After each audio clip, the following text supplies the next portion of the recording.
Okay, great. So I'd like to welcome everybody for the next part of this meeting. And we'll be having 4 speakers this afternoon. Our keynote speaker is Enda Murphy. He's a professional engineer who joined the National Research Council in 2017, where his work focuses on improving understanding of sustainable management of coastal hazard risk. He has contributed to Canadian national guidelines on coastal flood hazard mapping and led the development of consensus-based guidelines on coastal flood risk assessment for buildings and infrastructure design, including co-leading the development of Chapter 11 of the International Guidelines for Natural and Nature-Based Features for Flood Risk Management. He is presently participating in collaborative multidisciplinary research on the performance of nature-based solutions deployed in pilot projects across Canadian coastal regions to develop a national design guide for nature-based infrastructure and supporting coastal resilience. So he's going to be our keynote today, and then followed by panelists. So Kelly Loch is the Stewardship Centre's Green Shores Projects Coordinators. She will be speaking on Green Shores Getting to Certified. She's a registered professional forester with a master's in forest hydrology. She works as the coordinator, in which she helps track all phases of Green Shores project implementation, from initial inquiries through to certification.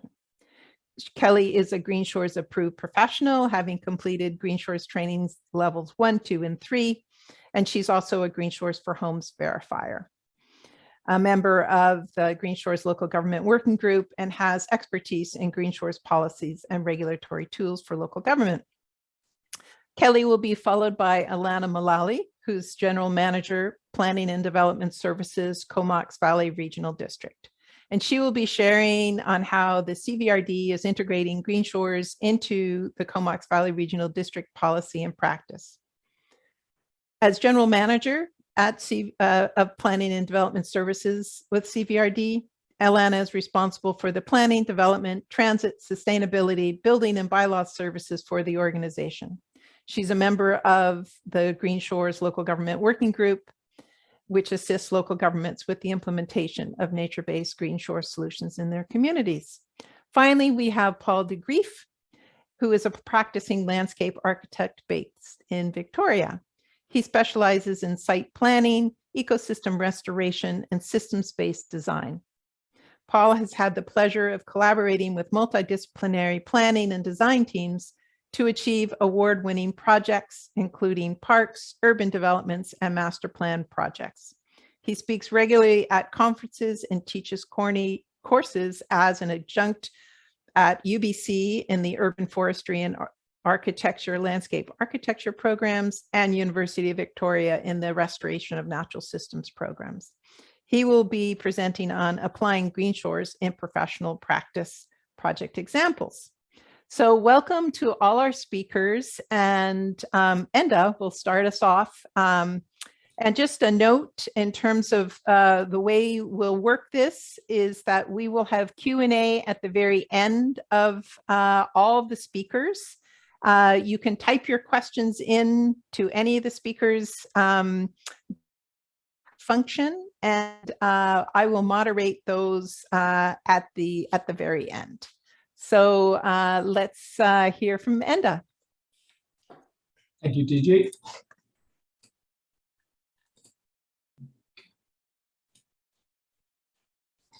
Okay, so yeah, well, first of all, I'd like to say thanks, DG. I'm really privileged and humbled to be amongst such distinguished panel members, but also to have been invited by, to speak by an organization that's really been stewarding Canada's shorelines for many years, and so I'm really privileged in that sense. Having lived and worked in BC for many years, I can understand how an organization like SCBC has its roots in BC. I certainly miss those beautiful shorelines. But today I'm coming to you from Algonquin and Anishinaabe traditional territory, not too far from Ottawa. And I'm going to speak to you a little bit about the international guidelines on natural and nature-based features for flood risk management, that were published just this past September.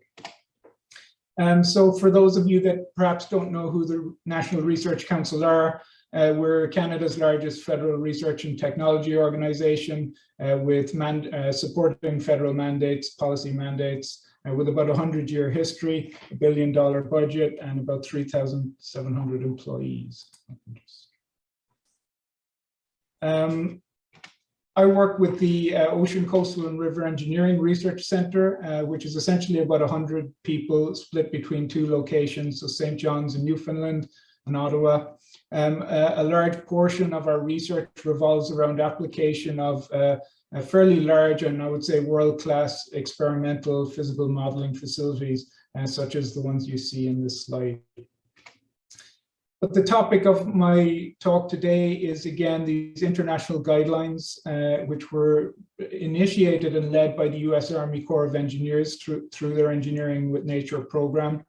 The guidelines were launched in September of this year after several years of development. And they're a bit of a monster of a document, 1,020 pages. So hopefully my presentation today can make some of that content a little bit more accessible and perhaps help some folks with navigating such a lengthy document. There is, I'll just mention, a 150-page overview document available on the Engineering with Nature website, which also I think can help with some of that accessibility. It's something of an executive summary, if you will. My involvement in the guidelines was as co-lead of Chapter 11, which was focused on island features, and my co-authors were Joe Gailani from the US Army Corps, Paula Whitfield from NOAA, but we had a number of other contributors to the chapter, including Phil Osborne from Golder Associates in Vancouver. Some background to the development of the guidelines. They were initiated by 3 primary agencies in 2016. So the US Army Corps, the Dutch Water Agency and the Environment Agency in the UK. And since expanded to include contributions from more than 77 agencies from around the world, including a number from Canada, including BAIRD, CBCL, the National Research Council and the province of Nova Scotia. So for those of you that, like me, might have been concerned to see yet another acronym in this space and might be wondering what is a natural and nature-based feature or NNBF, well, they're really just another type of nature-based solution supporting flood risk management. And really, I think the terminology arose from the recognition that the various international agencies working on the development of this guideline were utilizing a variety of terminologies. And so there was a need to establish a consistent basis for developing the guidelines. And that's how the term natural and nature-based features arose. But it's important to remember that most of the terminology in use has a fairly sort of consistent or common focus on conserving, restoring and engineering natural systems for the benefit of people and ecosystems. And so green shores could quite easily fit into that wheel that you see on the right of the slide. An interesting thing about the NNBF terminology is that it recognizes the flood risk management benefits of both natural features, so through approaches like conservation and restoration, but also nature-based features which are incorporate some element of engineering, so would lie more on the gray end of the sort of green-gray spectrum of nature-based solutions. The motivation for the development of these international guidelines was really the recognition that there was an explosion in the body of knowledge surrounding nature-based solutions over the past 2 decades or so. This is exemplified by the sort of timeline you see in the top of the slide, which was prepared by some of my colleagues at the National Research Council for a recent review and incorporates many Green Shores documents. There really has been a proliferation of guidance by a variety of organizations, both in Canada, but across the world. And the guidance that exists ranges broadly from sort of program level type guidance to a very specific technical guidance for specific applications. And so the agencies involved in developing these international guidelines understood there was a need for something comprehensive to consolidate some of the knowledge and best practices that exist on an international basis. The development of the NNBF guidelines was really a mammoth undertaking, and I think the U.S. Army Corps of Engineers in particular deserves a lot of credit for the effort and the resources that it took to get this initiative underway. The development of the guidelines, as I say, started around fall 2016 and was punctuated throughout the process by a series of working meetings, symposia and presentations, but field visits to NNBF sites in international settings. The development of the guidelines was undertaken primarily by dedicated chapter teams, which were reporting back to an editorial board at sort of periodic intervals. Finally, the guidelines were subjected to an external peer review, and copy editing was completed earlier this year. The publication was somewhat delayed as a result of the pandemic, which made some of this cross-border collaboration a little more challenging, but finally got done in fall 2021. I would say beyond the guideline development themselves, one of the really important outcomes of this initiative was the establishment and development of an international community surrounding NNBF, or nature-based solutions, which really facilitated knowledge sharing, collaboration, and interactions between very different agencies, I would say, responsible for implementing nature-based solutions around the world. And I think this sort of cross-border collaboration is something that is not new to the Stewardship Centre through their collaborations with folks in Washington and so on. And so I think it's difficult to understate the value of these sort of collaborations and community development. To give you a little bit of an overview of the structure of the guidelines, so the guidelines comprise 20 chapters, which are structured into 3 main sections. Each chapter with its own iconography, as you see here on the right.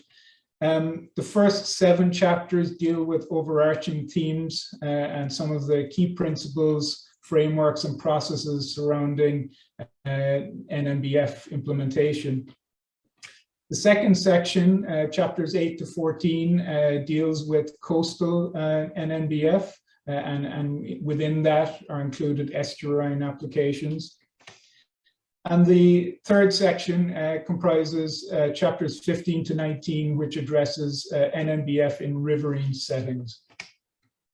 Final chapter is a sort of a forward-looking chapter, which identifies some of the potential future needs and items that need to be moved forward to further enable NNBF and implementation. One of the things I'll point out is that the guideline document itself was never intended to be a cookbook with NNBF recipes. What I mean by that is some of you may be familiar with some past U.S. Army Corps of Engineers engineering manuals, like the Coastal Engineering Manual, which provide quite a lot of detail, formulae for calculating rock sizes, that sort of thing.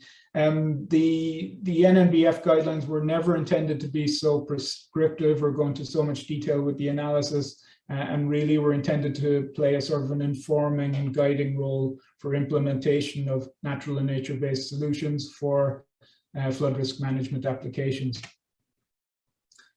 Just some sort of tips, I guess, on navigating this, as I said, very lengthy document.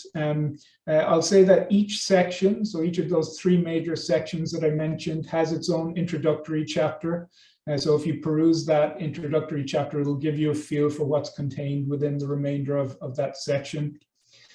Each chapter has a set of key messages, which are typically sort of 5 to 7 bullet points that the authors of each chapter really wanted the users to understand. And so I'm giving you an example on the right-hand side of the key messages from the Islands chapter.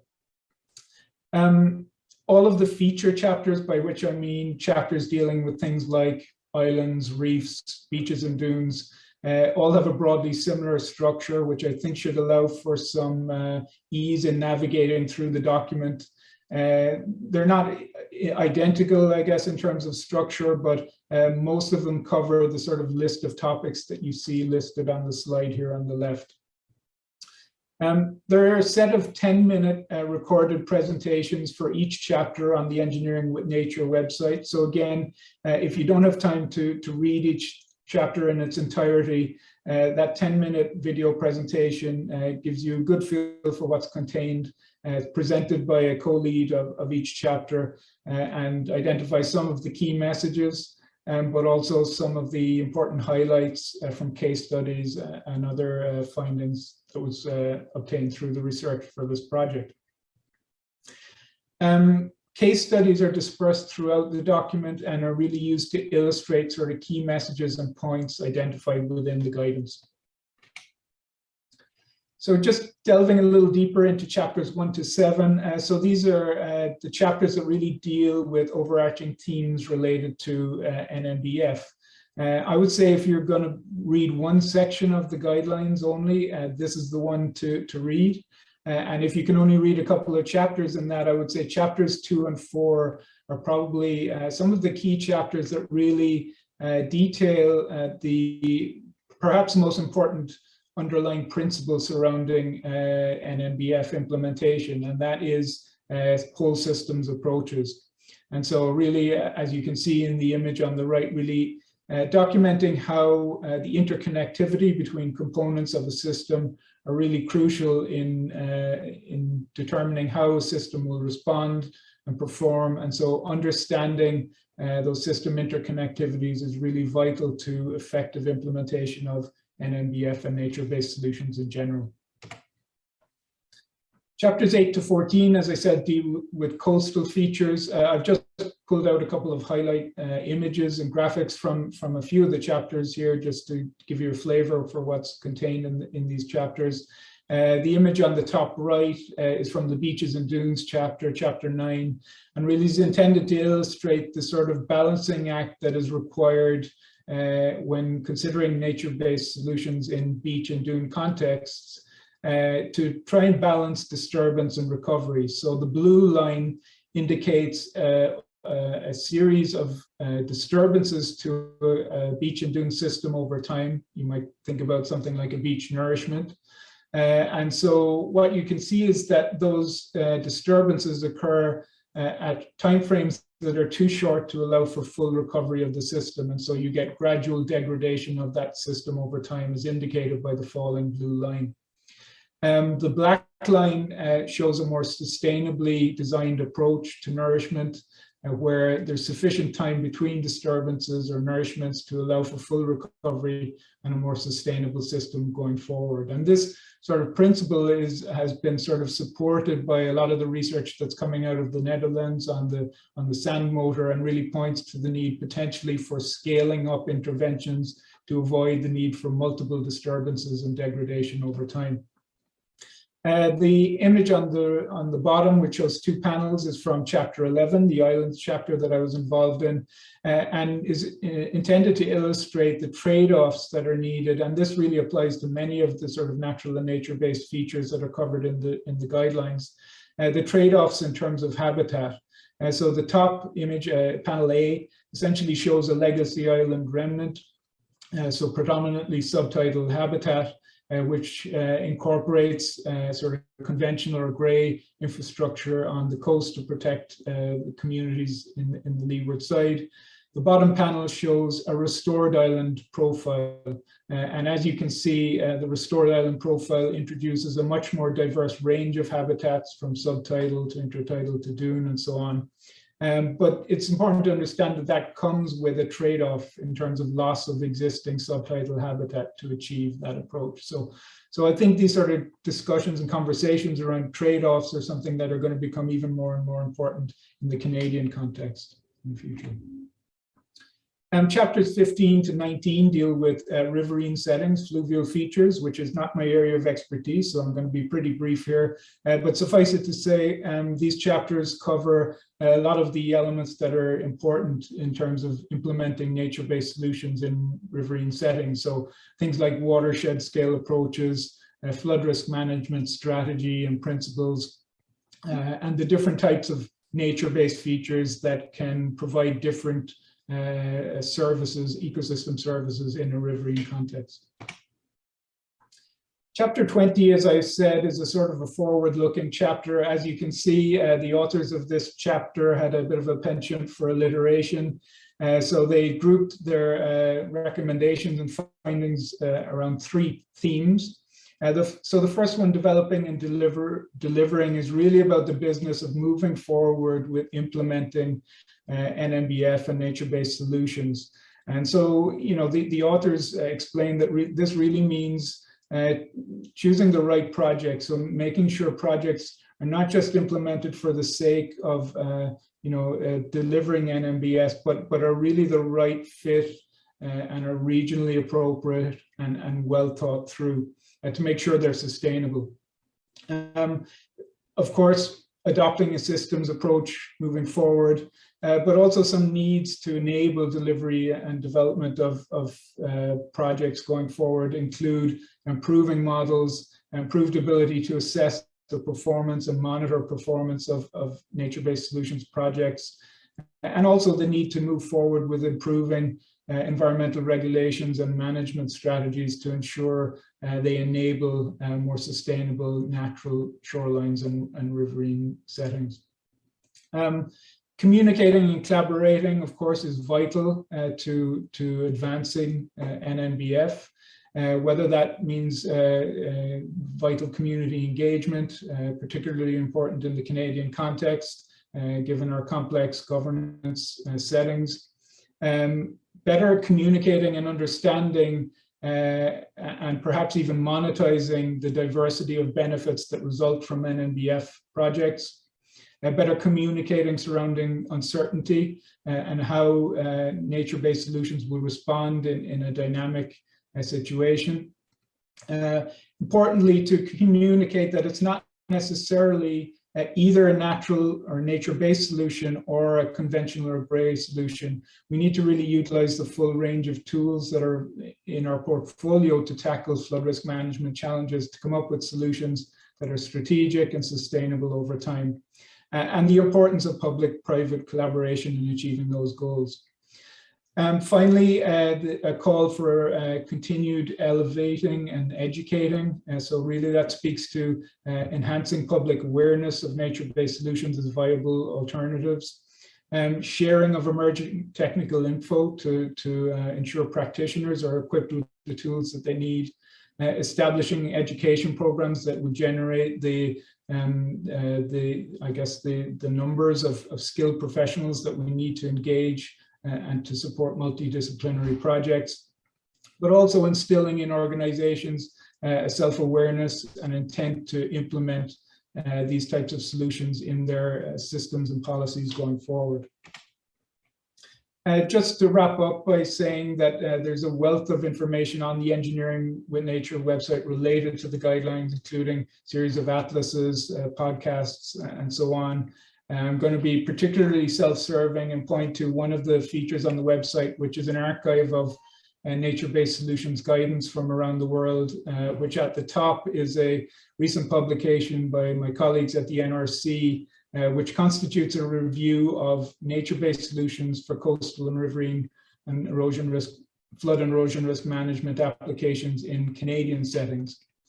And so this was a recently completed review that we conducted on behalf of the CSA group to really understand the potential role for standards to mainstream deployment of nature-based solutions in Canada. We identified a number of challenges and opportunities, also knowledge gaps and research needs, grouped in several themes, some of which you see here. In today's presentation, I don't have time to go into all of these, but perhaps I'll just say that, you know, one of the, I think the key findings was the need for understanding how nature-based solutions perform in Canada's diverse settings and environments.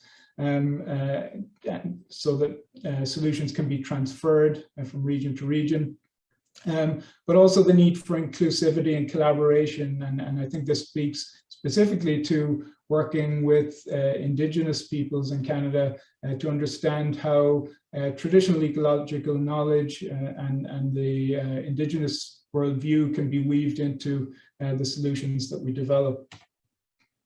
In the spirit of that collaboration, we've just been about a year into a new project which aims to develop some of that region-specific guidance for Canada, applying predictive models, laboratory experiments, and integrating field and local knowledge with the goal of developing a new Canadian design guide for nature-based solutions in coastal settings.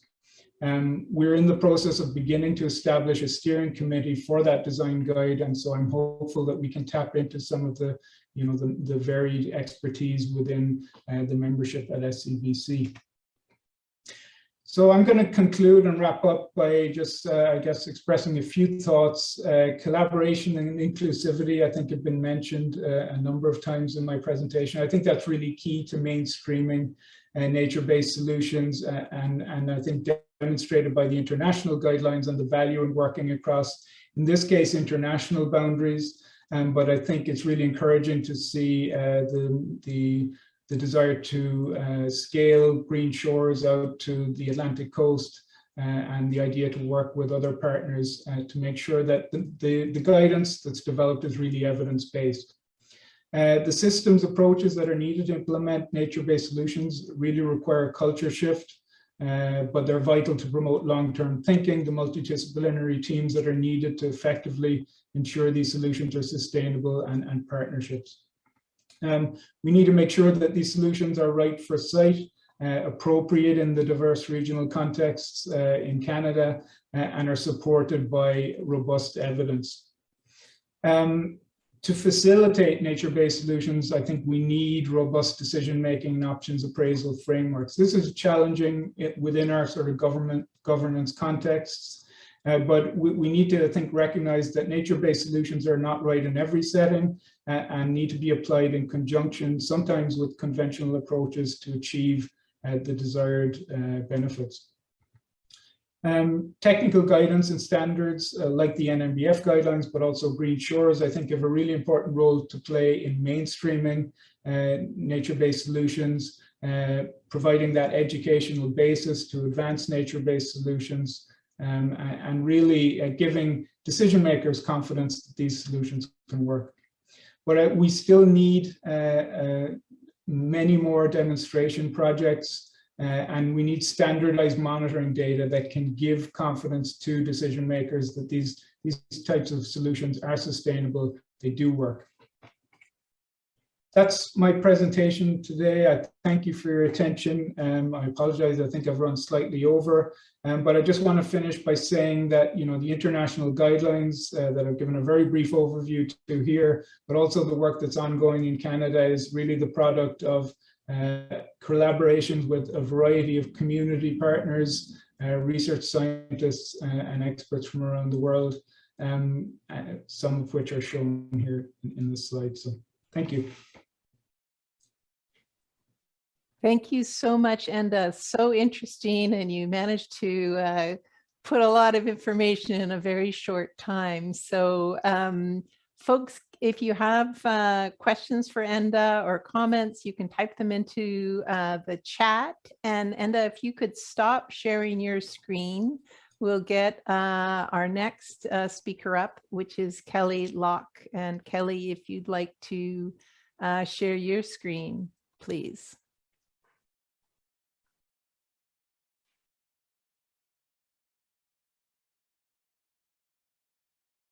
Okay, looks like Kelly's screen is up. Perfect.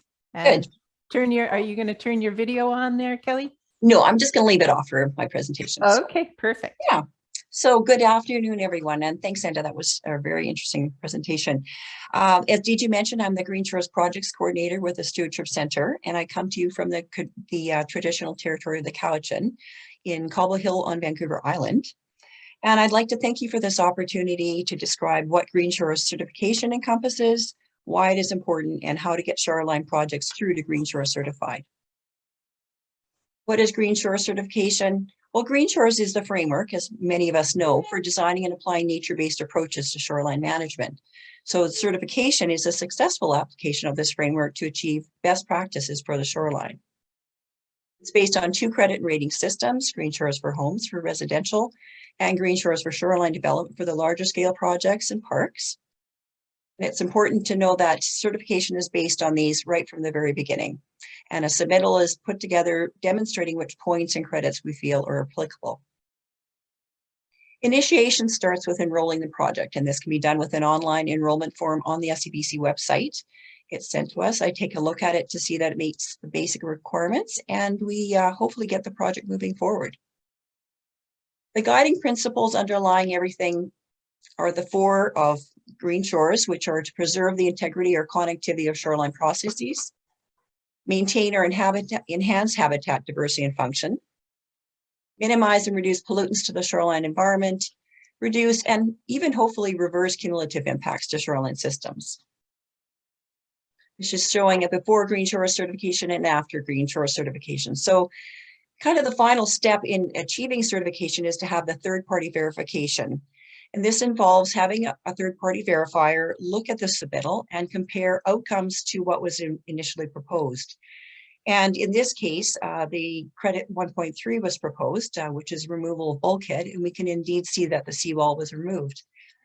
Application of this whole process really involves a team of collaborative team of coastal engineers, landscape architects, biologists, anyone that would understand the unique characteristics of the site. And the happy homeowners at the end, there's always something that I really appreciate. And that kind of ties into our benefits, which are numerous to have certification. That third-party verification lends credibility that the project was not just greenwashing. It's built on rigorous standards that are developed through extensive technical input and leadership. We found that shoreline owners demonstrate the success of nature-based solutions. They're early adopters. And as I mentioned, they tend to be really happy that they've been involved. And to quote a Green Shores for Homes project, Param Bowser, who achieved their gold rating with their Green Shores for Homes project, we are proud recipients of Green Shores certification for keeping the shoreline natural at our new home in Bowser in BC. And what was actually interesting about this project was less is more, and it was very effective. The new Brighton Park project in Vancouver, which is a Green Shores for Shoreline Development project, also achieved gold rating. The Vancouver Park Board Chair, Stuart McKinnon, quoted, "We are thrilled that we have been honored, along with our partners, with this environmental stewardship recognition. The restoration of this beautiful place as an oasis of biodiversity in the urban environment is one of the board's proudest achievements." How can we assist getting projects through to certified? There's a number of ways we can raise awareness about green shores as a nature-based approach through workshops, training, neighborhood scale projects, assisting homeowners and project proponents throughout the green shores process. And ECBC does do that. We work with local governments to promote and enroll Green Shores projects in their communities. And there's an ongoing invitation to the Green Shores Local Government Working Group. And demonstration sites. I was actually happy to hear Enda mention demonstration sites because seeing is believing. And SCBC is currently working with Pacific Salmon Foundation through this project that DJ mentioned called Resilient Coast for Salmon to develop high-profile demo sites in the Capital Regional District and the Comox Valley Regional District areas. Ongoing communication about the benefits and successes of Green Shores is vital through the website, social media, a number of ways, and ongoing partnerships with like-minded organizations, for example, Project Watershed and the Peninsula Streams Society. This is a map showing where our current certified projects are located along the eastern coast of Vancouver Island, number of Green Shores for Homes projects up in this area, parts full Qualicum. There's a Green Shores for Shoreline Development project out of Deep Bay, and also some on the mainland, and we're always looking for more. So in conclusion, Green Shores Certified really means that we're helping to foster adoption of nature-based approaches on shorelines while empowering shoreline homeowners and proponents to be more resilient to climate change, which is very, very important, as we all are aware. And those partnerships and funders, we couldn't do it without you. And I'd just like to raise awareness and another sincere thanks. And with that, I'll pass it on to Alana. Thank you. I'll stop sharing. Thank you very much, Kelly. Really appreciate your insight there. And let's move on to Alana. Great. Thanks very much, DG. And thank you, Enda and Kelly. My name is Alana Mullaly, and I'm participating today from the unceded territory of the Comox First Nation in the Comox Valley here on Vancouver Island. I'm grateful to work for the Comox Valley Regional District as a planner in the role of the General Manager of Planning and Development Services. The CVRD is a member of the Stewardship Centre's Green Shores Local Government Working Group, and we've benefited from that membership since 2017. In the beginning, our membership meant access to a dedicated peer network that was and continues to be dedicated to investigating nature-based solutions as a better way forward. This gave us access to key resources from experts that we, as a regional district, a small regional district on Vancouver Island, likely would not have otherwise been able to access. And in turn, this resulted in significant capacity building opportunities for staff. So providing us with greater understanding of processes, the impacts of historic and present day structural interventions on those processes, including our resilience in the face of a changing climate. This capacity building prepared us to begin those very hard conversations that need to happen within our community, with our elected officials, and the myriad agencies with whom we work in the multi-jurisdictional world that is a regional district. We've learned from best practices in British Columbia, Washington, and increasingly from Eastern Canada in our policy and regulatory frameworks. So for example, through our official community plan, we have policies that favor nature-based solutions when, as Enda pointed out to us, when those are the right solutions based on evidence and sort of that robust decision-making. We've been able to implement Green Shores on a private property level, neighborhood scale through our development permit areas, and providing some incentives to property owners who are keen to employ nature-based solutions over structural interventions, hard structural interventions. Our membership in this group has now evolved into a number of opportunities to partner with the Stewardship Centre on Green Shores initiatives. So just a couple of recent examples, we are partnering on a demonstration project that will be getting underway in full force in 2022. We have partnered with the Centre on an incentive project doing education and outreach in a neighborhood. And now we're working with our coastal engineer. My colleague Robin Holm and I are able to embed the learnings that we've garnered through the local government membership and these opportunities into our work developing a coastal flood adaptation strategy, where our emphasis is on the ability to bounce back after coastal flood events with nature-based approaches, figuring out the core of our community discussions about preparedness, asset management, and our relationship to our coastline. Short and sweet. Thank you so much, Alana. That was it was great. And then for our final panelists, let's bring up Paul de Grief, please. Thanks, DG, and thanks, Enda, Kelly, and Alana for great presentations. I'm in Victoria, the traditional territory of Coast Salish. Yeah, I thought I'd give just a really brief overview of the Colwood Waterfront Stewardship Project. It's a community planning project that I've been involved with since about February of this year. I'm the lead consultant on a multidisciplinary design team that's looking at about a 4-kilometer long section of the Colwood Waterfront, and just happened to see some of the conversations in the chat there. Jerry raised a question about resiliency and adaptation, and then there were some conversations about partnerships, and those are all of those kinds of things are inherent in this project, and it's been an incredibly engaging project, and I'll outline some of the outcomes that sort of where we've ended up with this project, but really the context is we are seeing the shoreline change dramatically. It has some pretty significant anthropogenic influences, or has had in the past, and people love it.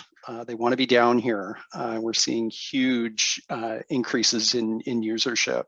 especially with COVID, people wanting to be down in this space to recreate. Just the other week, about 2-3 weeks ago, we had quite a storm come through from the southeast, and the image on the left here that's on the screen right now, that was an event that happened in 2015 at a king tide with a southeasterly storm. We had an event a couple of weeks ago that was not a king tide. It was a relatively high tide, but logs getting thrown onto the beach without even having an extreme high tide event. So definitely, at least anecdotal evidence that this shoreline is really under pressure.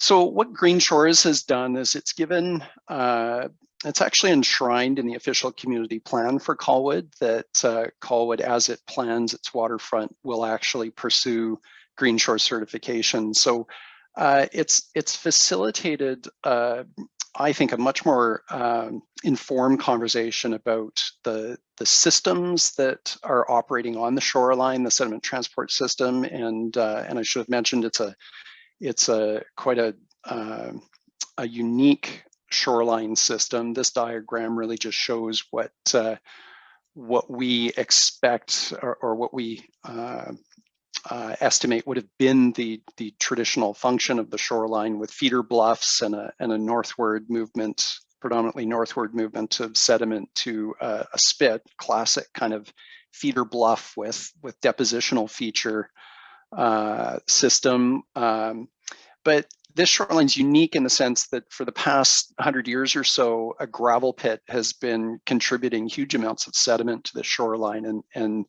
in a way artificially nourishing the beach. So the beach has been quite natural in form and appearance. It has really high recreational value, and there's not a lot of seawall. So it's more or less an unprotected shoreline. The gravel pit operations have stopped, so now Colwood faces a situation where they need to be thinking about how the shoreline will begin to change without the contribution of sediment to the shoreline. Green Shores, again, affords opportunity to talk about different strategies, and it provides that toolbox for professionals to actually go into a community and talk to that community about strategies. Adaptation strategies. So some of the ideas that are on the table and very much part of the current thinking: building marshes, huge amounts of driftwood smothering these marshes, and sort of unmitigated access resulting in trampling of marshes. So controlling access, restoring marshes, part of the conversation. This one's kind of interesting to me, introduction of a novel ecosystem, building up foreshore dunes that will help protect infrastructure behind the dunes. It's not a system that actually, or not a feature that actually existed in this system before, well, at all. So that would be I guess, a novel ecosystem. And then there's a long ongoing conversation in this community about what to do about nourishment or the potential for beach nourishment. And then where we are adding facilities, again, having conversations about how we adapt to changes in this system through other strategies, elevating appropriate setbacks, that sort of thing. So some of the outcomes of this project, just really briefly, there's been a multi-staged community engagement process, including discussions with First Nations, which has been very exciting. So they're quite interested in developing protocols for ongoing engagement. Sediment management has been a big part of the conversation. And then Colwood has done something very unique. They have a committee called the Waterfront Coastal Processes Committee. It's a committee of council, and that's who I actually report to through my project work. And one of the outcomes of this project is going to be a recommendation that they extend the function of that committee in their community, as it's playing a really important role in shoreline planning. then of course, for me, the most exciting outcome, I guess, is a phased implementation plan that each phase of which will be a Green Shores project. And again, they will be pursuing Green Shores certification for each of those detailed design projects. So all in all, very rewarding project, and kind of a fun example of application of nature-based solutions and integration of Green Shores.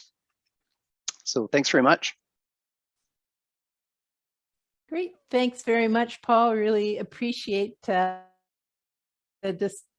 talk and sharing of that project. So if I could ask then all of our panelists to put your videos back on, and what we'll do is have the opportunity to ask questions. And so I thought we'd have sort of a bit of an informal discussion, question and answer. So I'll start off with a question, and those of you answering can answering. So here's a question. So the recent NNBF guidance and other similar guides, including Green Shores, do promote a systems-based approach. From your perspective, discuss some of the challenges and opportunities with the implementation and application of nature-based solutions. So what are some of the challenges and opportunities for getting these sorts of things moving ahead here in Canada? I can get the ball rolling, DG, if you like. So, so as part of the review we conducted for a CSA group, we interviewed a lot of practitioners and experts from across Canada to get their perspectives. And one of the, I guess, the common response was related to the sort of fairly complex governance and regulatory environment that exists in Canada for implementing these types of solutions. So from communities, we heard that it's extremely hard to navigate these sort of changing regulatory environments. But also, I think one of the key challenges we heard was that most of the solutions in terms of flood and erosion risk management in particular are implemented at the local level and are fairly small scale. They tend to be fairly small scale, perhaps not commensurate with the scale of the risk that exists. And in that sort of small scale application environment, it's sometimes not conducive to system-based approaches, right, which require some regional considerations and longer term thinking. So. Great, thanks. And anybody else want to comment on some of the challenges and opportunities for implementation? I'll just jump in. It's awareness and culture shift and attitude shift, just raising the awareness about what a nature-based solution is about and how it can be effective. Not everywhere, as Enda mentioned, but there's a lot of opportunity there that I think that we can really work on through our communication and our training, and I think we're trying to do that. So, Great, thank you. DG, I just thought maybe I'd pop in here. Absolutely. Because I would also think, just judging from the illustrations that were provided, including Alana and her story, like illustrating how things are being done. And both Paul, you guys used your illustrations to tell the story, as did Kelly.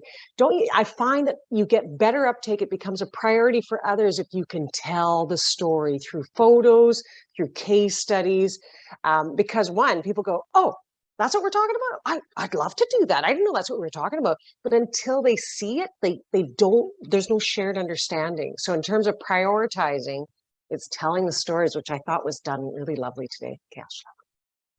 Oh, thank you very much, Christine. And I do see that there was a bit of a chat on basically restoration, using the language of, around restoration versus not recreating habitat, but really looking in a forward approach. So it's more of a comment, but I'm just wondering, looking at how, from your perspective, maybe looking at things from that forward thinking approach. And maybe Alana, you want to start that off? Sure. Thanks, TG. A couple things come to mind. I think often when I'm talking to our public about what is possible, what could happen here, that's often, we find that there's a real dearth of knowledge around what is possible. And so the language that we will often use is mimicking natural processes. So for folks maybe who have been on their property, their individual property, I'm talking about here, for a long time, it's talking to them about the changes that they've seen unfold on their section of coast, and to think about the things that that they think are working on their property, and really try to drill into those with some, connecting them with some qualified professionals who can help them understand what it is that's working and why it's working, and how they could boost their own resiliency at that, property by property level by mimicking those natural processes. So I think the point is well taken. There are definitely barriers and challenges. And I think that the conversation of the story is about, being observant, connecting to those qualified folks who really understand the processes. And then knowing that, to the conversation in the chat box, knowing that we can't do what we've done before when we're talking about structural, but we certainly can mimic natural function. For example, Paul talking about wetland construction. I think those are the things that are starting to resonate with people on our coastline. Mm-hmm. Great, thank you. Does anybody else want to jump in on the restoration versus forward thinking? DG, I'll maybe make one comment. Like I think there are examples where there's a role for restoration in resilience planning as well, right? I mean, I think if we look at some of the examples from Atlantic Canada, where realigning legacy agricultural dikes really has massive potential to increase resilience and to support resilience planning moving forward, not just restoration for restoration's sake, right? I think there can be a purposeful approach to restoration that can unlock a whole series of benefits that may have been removed by, past poor decision making or simply changing environmental conditions. Mm-hmm. Great, thank you, Enda. Joanna, I see you have your hand up. Can you unmute yourself, or do I need to do it? I can unmute myself. I can't start my video though, so Okay. So you just get my frozen face, I'm afraid. Firstly, I wanted to say how great it was to hear about all the kind of action on the ground, because I spend a lot of my time kind of saying how great nature-based solutions are and trying to encourage uptake, and it's really good to see things being implemented. And I just wanted to kind of just stress to the group how the amazing work you've done will be showcased in a forthcoming report. This should be coming out around the 9th of December, which kind of builds on the work that Enda has been doing also. So I wanted to make people aware of that, and also stress the point we just talked about restoration. I think one of the things that came out of the work we've just done is how hard it is to recreate habitat, and how much harder it can be hard to recreate habitat when conditions have been modified. For example, when your sediment supply has been cut off, and that how much easier it is not to destroy these habitats in the first place. So I think there's a strong argument for kind of rehabilitation, enhancement, nature-based solutions, but also for protection of what we have, and for making sure that development doesn't take any more of these kind of naturally resilient features away from us. Great, thank you so much, Joanna. We're really looking forward to that new document coming out. So that's really good. Anybody want to comment on what Joanna has just shared with us?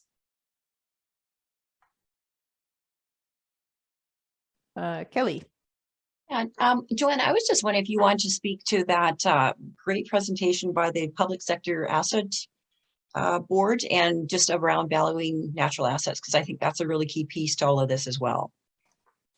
Sure. So, so the recording is out if anyone is interested in watching that. So on the 12th of November, we met with the Public Sector Accounting Board to discuss the ability to reflect the value of natural assets on financial statements and the importance of putting together a kind of a working task force to get this done. Because I think the argument about whether you can value nature is a moot point because we're already doing it. And we already have a British standard for value, like natural capital accounting. So it is completely possible. And I think the good news from that meeting was that the PSAB were fairly accepting of the importance of this issue, and it seemed that they have opened the door to kind of working on this, and at the Intech Centre we'll be definitely pushing it forward. Like it's kind of, you know, we're keeping going. We've had the consultation response that 69 organizations support this, but you know, that was just the first step. So we really need the really nitty-gritty work on setting standards of how local governments can start recognizing the value of their natural assets alongside their finances. So yeah, watch this space for more on that topic. Great. Thank you. Thank you very much. And I just go back to the chat here for a moment.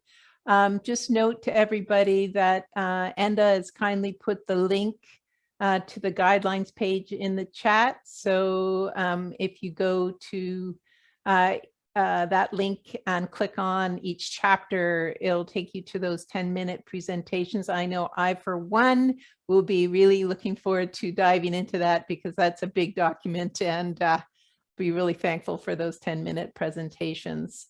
And then, I see Joan has her hand up. Can you unmute yourself there? Yep. Hi, thanks.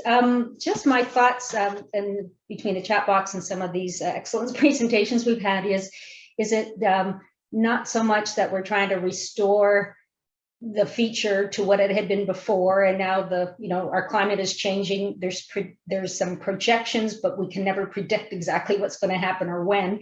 Is it more the fact that we are allowing the natural system to function as it was? Like maybe that does include some restoration of actually planting some of the vegetation that had been there, say in a shoreline, whether it's coastal or a river or lake here in the interior. And it's more allowing the ecosystem to adapt to the changes over the decades to come.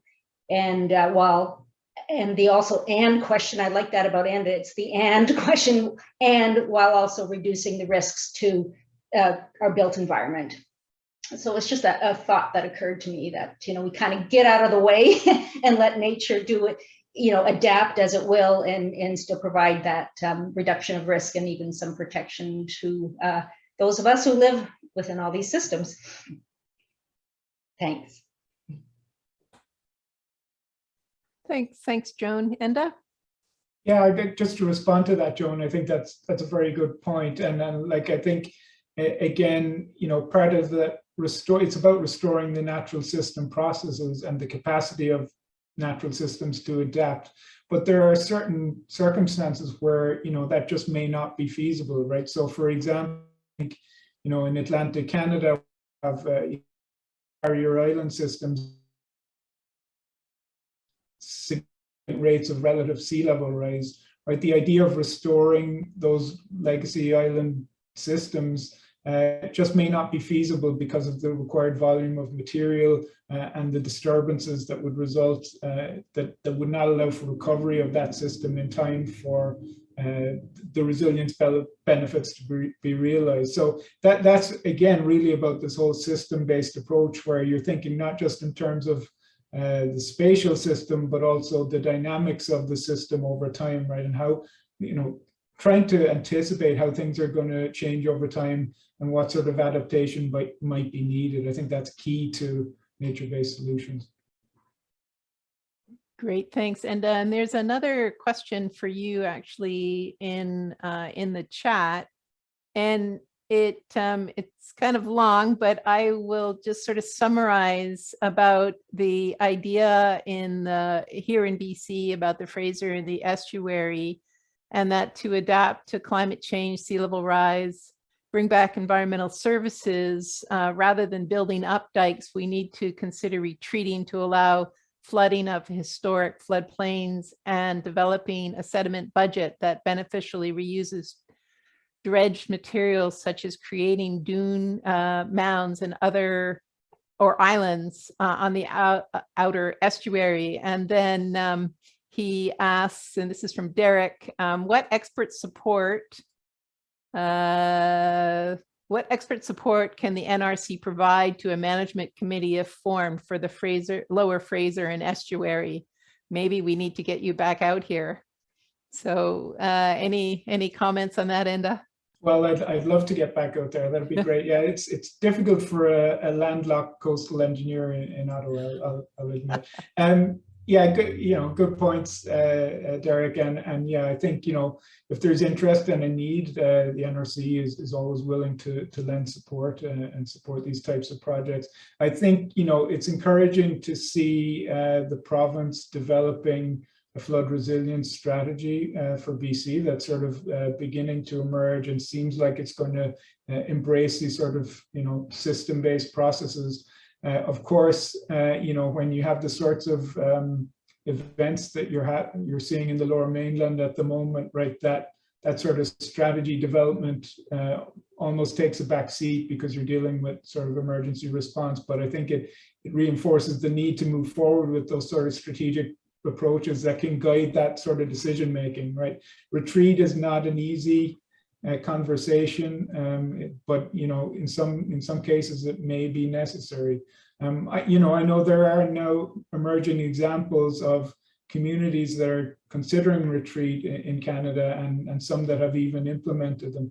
And NRCan, for example, published a report with Gevity earlier this year, which documents some of those case studies. So I think, there will be examples of us having to consider those types of solutions as we move forward. Great, thanks very much. And I'm going to bring in another question here, and then we'll move to Daniel. But first off, for the panel, demonstrating that nature-based solutions work and that they will meet stated objectives over the life of the project will help bring these type of projects from innovative, which they are now, to mainstream. Provide your thoughts on how best to ignite that mainstreaming process. How do we move this all to the mainstream? I don't know, Paul, do you have any thoughts on that? Yeah, I think, certainly as I get more familiar and as I get more projects under my belt, I feel more confident going to new clients and engaging on new projects and suggesting that it's not the bleeding edge anymore. So that's part of the I guess the value that I've seen in engaging with the Stewardship Centre is having access to project examples, good project examples, and being able to communicate with new clients about the values. So that's, to me, that's a really big part of what we're all doing here, and how we advance sort of nature-based solutions and the application of nature-based solutions together. Mm-hmm. Great, thanks, Paul. Other thoughts, panelists? Yeah, I would just offer that I think this came up in Enda's presentation, the value of the data, over time, to show that in these demonstrations sites that we've monitored them, we've learned from what's working, what's not working, to give folks that confidence of what is possible and what may or may not work in their situation. So I would be, and you referenced the need for a standardized way to monitor efficacy of nature-based solutions. I would certainly welcome that, and I think that's what a lot of our community is asking for. And then just really quickly picking up on Paul's point about identifying the co-benefits of nature-based solutions, reminding folks that you know, it's really hard when if you're 80 years old to climb over your seawall to access that waterfront that perhaps you purchased the property for. This would be my two top. Thanks, Alana. Other thoughts?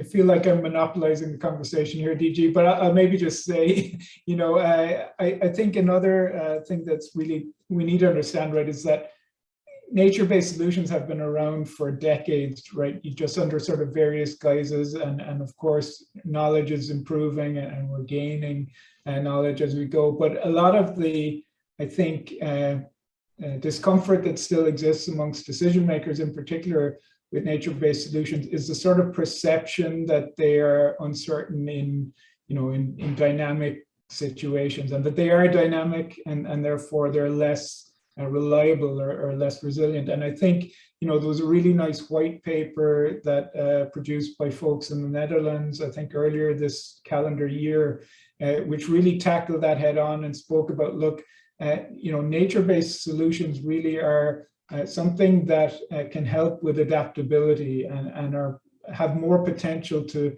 be resilient in a highly uncertain future. So I think that there's a messaging element around that, but it needs to be backed up, as Alana said, by, you know, solid data, solid demonstration case studies to support it. Thanks, Enda. I'll also note that when we've heard that as well, and that whole monitoring piece. So in the new, or the updated Green Shores for Homes guide, we are integrating some monitoring, and so we'll be able to go back and take a look at these sites. We're aiming for like in 3 years' time. So that's, we'll be piloting that in 2022 and beyond. So yeah, get the data, get the data. So I'll move. I see Daniel has a question or a comment. Can you unmute yourself there, Daniel? Yep, I seem to have trouble turning my camera on right now, but with respect to restoration versus looking to the future, when the shoreline was overtopped in White Rock during that big storm in 2018, when we engaged with Flinro, they said, well, we'll approve your shoreline improvements, but we'd actually prefer you to raise the whole beach to improve habitat over the time. But, you know, talking to DFO about adding 1 million cubic meters of sand to a wildlife management area was a non-starter. So has there been any thought about having regional environmental assessments like has been done in the UK to end up with better solutions so that the groundwork is laid with respect to the regulators for allowing these sorts of more beneficial solutions to be implemented? Does anybody on the panel have any comments on that? I know I'm not familiar with any responses that way. If no one else, DG, I'll just say, you know, I fully agree. Sorry, I can't remember the name of the speaker. Was it Daniel? Like, I fully agree that there's, for me, the challenge here is that essentially we regulate our shorelines at the moment, whereas I think what we really need to be doing is planning how we manage our shorelines, right? Which is a sort of a different way of thinking about it. And I think Daniel mentioned examples from the UK who have you know, a well-established shoreline management planning framework that's been around for decades, and I think has been really effective. Now, very different sort of environment and jurisdictional context there, but that sort of planning and purposeful planning approach, I think, is something we should try to strive for, as opposed to simply regulating black and white. You can or you can't do this. Right. Thanks. Can I add something on that? So as I spent about 10 years in the UK, can tell I'm from there from my accent. So I would say the good thing about shoreline management planning is it kind of sets a strategy. So the strategy is kind of hold the line and protect or retreat or no intervention. And basically you have the end result, and then you think about what kind of solutions you're going to put forward. So I think having this strategic conversation about whether it's sustainable to hold the line, that is kind of one thing that I see as a key benefit there. Right. Thanks, Joanna. And I think we have time for one more question. And I see Susan Davidson has her hand up. Yeah, I didn't actually have a question, just some comments. And I really support what everybody's been saying so far. As engineers, we often find that the solutions that we can provide are limited by outside factors, such as other laws and policies, you know, encroachments on the foreshore, et cetera. And so we can't implement the solution we would like to. I wanted to just comment on the flood hazard land use management. I always get this wrong. The 2018 amendment that the province put out that gave local governments the capacity to put in sea level rise planning areas and start planning to how to handle their coastal zone and areas subject to flooding for the next 100 or 200 years. But a lot of the responsibility has still been passed down to the local governments to deal with these issues. And being old, what I've seen over the last 30 years of practicing is that because of federal and provincial cutbacks and passing down of the responsibility for coastal projects and coastal zone management to local governments, we've seen a degradation in the quality and types of projects that have been implemented, because we all know it needs to be done on a scale that's that matches the scale of the processes, but the funding hasn't been there to do it. And now the capacity to manage those projects is really limited in a lot of local governments. So they really have had challenges to even implement the sea level rise planning areas approach because of lack of capacity, whether it's technical or financial. Thanks, Susan. I don't know, Alana, as our local government panelist, do you want to just comment? This sounds a little bit like my world. Thanks, Susan. I think your points are all really well taken. Perhaps we're a bit of an anomaly here in the Comox Valley in that we sort of grappled with this idea that you know we were being downloaded upon, but then you know in retrospect we had provincial mapping from the 70s and 80s that really you know it wasn't serving us, and so when the opportunity arose to seek funding or to obtain funding through both provincial and federal sources, we were keen to jump on it because you know even though it feels like these are perhaps provincial or federal issues, pardon me, our public looks to local government. And so in many ways, I think we are just so very well situated to respond to that need to do something, to be prepared and to act. So as I say, we were very fortunate to receive significant provincial and federal funding. And then in terms of your point I totally agree on the capacity within local government. You know, we approach this work very humbly, knowing that we need help. And so it is challenging, I think, in our province to find and connect with those professionals who really are qualified coastal engineers. And we've been lucky to be able to have those relationships, in part because of our work with the Stewardship Centre, connecting to some of those professionals. So yeah, points are well taken, but I think in the last couple of years, for sure, we have seen an acknowledgement that this is real heavy lifting for local government. And, sorry, just one last comment. I think that really does government to local